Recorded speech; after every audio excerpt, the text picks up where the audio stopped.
It's Sunday vlog. Shri morning ಏನೇ pamphlet fish ತಗೊಂಬಂದಿದ್ರು. ಅದರಲ್ಲಿ 2 ಭಾಗ ಮಾಡ್ಕೊಂಡು ತವಾ ಫ್ರೈ ಮತ್ತೆ ಸಾಂಬಾರ್ ಮಾಡ್ಕೊತಾ ಇದ್ದೀನಿ. ನಾ ಸಾಂಬಾರ್ಗೆ ಅಂತ ಎತ್ತಿಟ್ಕೊಂಡಿರೋ ಫಿಶ್ಗೆ ಟರ್ಮರಿಕ್ ಪೌಡರ್, ಚಿಲ್ಲಿ ಪೌಡರ್, ಉಪ್ಪು ಹಾಕಿ ಕಲಸಿ ಇಟ್ಕೊತಾ ಇದ್ದೀನಿ. ಇನ್ನ ತವಾ ಫ್ರೈಗೆ ರೆಡ್ ಚಿಲ್ಲಿ, ಆನಿಯನ್, ಸೋಂಪು, ಬ್ಯಾಡ್ಗೆ ಮೆಣಸಿನ್ಕಾಯಿ, ಬೆಳ್ಳುಳ್ಳಿ, ಚಕ್ಕೆ, ಲವಂಗ, ಕೊತ್ತಂಬರಿ ಹಾಕೊಂಡು ಸ್ವಲ್ಪ ನೀರ್ ಹಾಕೊಂಡು ಪೇಸ್ಟ್ ಮಾಡ್ಕೊಂಡೆ. ರುಬ್ಕೊಂಡಿರೋ ಪೇಸ್ಟ್ ಹಾಕಿ ಟರ್ಮರಿಕ್ ಪೌಡರ್, ಸಾಲ್ಟ್, 2 ಸ್ಪೂನ್ ಅಷ್ಟು ಕಾರ್ನ್ ಫ್ಲೋರ್ ಹಾಕಿ ನೀಟಾಗಿ ಫಿಶ್ಗೆಲ್ಲ ಅದು ಹಿಡಿಯೋ ತರ ಮಿಕ್ಸ್ ಮಾಡ್ಕೊಂಡು ಲಾಸ್ಟ್ ಅಲ್ಲಿ ಸ್ವಲ್ಪ ಕರ್ಬೇವು, ಲೆಮನ್ ಹಾಕಿ ಮ್ಯಾರಿನೇಟ್ ಆಗಕ್ಕೆ ಎತ್ತಿಡ್ತಾ ಇದ್ದೀನಿ. ಸಾಂಬಾರ್ ಮಸಾಲೆನೂ ರೆಡಿ ಮಾಡ್ಕೊಳ್ಳೋಣ ಅಂತ ಒಂದ್ ಜಾರಲ್ಲಿ ಸ್ವಲ್ಪ ಕಾಯಿ, ಈರುಳ್ಳಿ, ಬೆಳ್ಳುಳ್ಳಿ, ಟೊಮೊಟೊ, ಸಾಸಿವೆ, ಚಕ್ಕೆ, ಲವಂಗ, ನೆನ್ಸಿಟ್ಟಿರೋ ಸ್ವಲ್ಪ ಅಕ್ಕಿ, ಕೊತ್ತಂಬರಿ, ಸ್ವಲ್ಪ ನೀರು, ಸ್ವಲ್ಪ ಶುಂಠಿ ಹಾಕೊಂಡು ಪೇಸ್ಟ್ ಮಾಡ್ಕೊತಾ ಇದ್ದೀನಿ. ಇನ್ನ ಒಂದ್ ಕಡಾಯಲ್ಲಿ ಸ್ವಲ್ಪ ಆಯಿಲ್, ಕರ್ಬೇವು, ಇನ್ನ ರುಬ್ಕೊಂಡಿರೋ ಮಸಾಲ, ಸ್ವಲ್ಪ ನೀರ್ ಆಡ್ ಮಾಡಿ ಚಿಲ್ಲಿ ಪೌಡರ್, ಧನಿಯಾ ಪೌಡರ್, ಟರ್ಮರಿಕ್ ಪೌಡರ್ ಹಾಕಿ ಚೆನ್ನಾಗಿ ಕುದಿಸಿ ಲಾಸ್ಟ್ ಅಲ್ಲಿ ಹುಣಸೆಹಣ್ಣಿನ ರಸ ಬಿಟ್ಟು ಸ್ವಲ್ಪ ಕಲ್ಲುಪ್ಪು ಹಾಕಿ ಅದೆಲ್ಲ ಎಣ್ಣೆ ಬಿಟ್ಕೊಳ್ಳೋವರೆಗೂ ಬೇಯಿಸ್ಕೋಬೇಕು.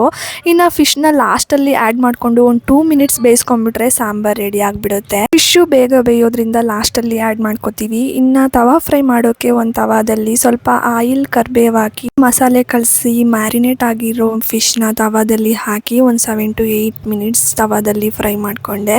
ಇನ್ನು ಅದ್ರ ಜೊತೆಗೆ ಬಿಸಿ ಬಿಸಿ ಮುದ್ದೆ ಕೂಡ ಮಾಡ್ಕೊಂಡಿದ್ದೆ. ಫಿಶ್ ಸಾಂಬಾರ್, ತವಾ ಫ್ರೈ 2 ಸೂಪರ್ ಆಗಿ ಚೆನ್ನಾಗಿ ಬಂದಿತ್ತು. ಒಂದ್ಸಲಿ ಟ್ರೈ ಮಾಡಿ ನೋಡಿ ಈ ರೆಸಿಪಿ.